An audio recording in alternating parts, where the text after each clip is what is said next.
А це у нас важіль на автомобіль Infiniti.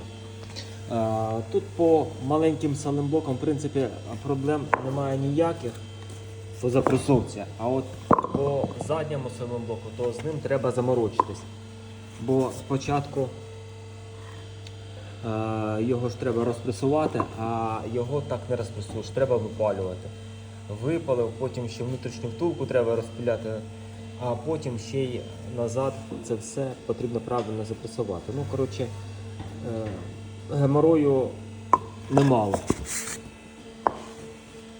А в оригіналі взагалі ви саленблоки на цей важіль не купите, бо важіль йде тільки в зборі і коштує шалених грошей. Тобто порвався, наприклад, саленблок амортизатора.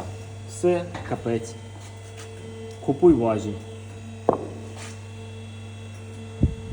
Ось так буває.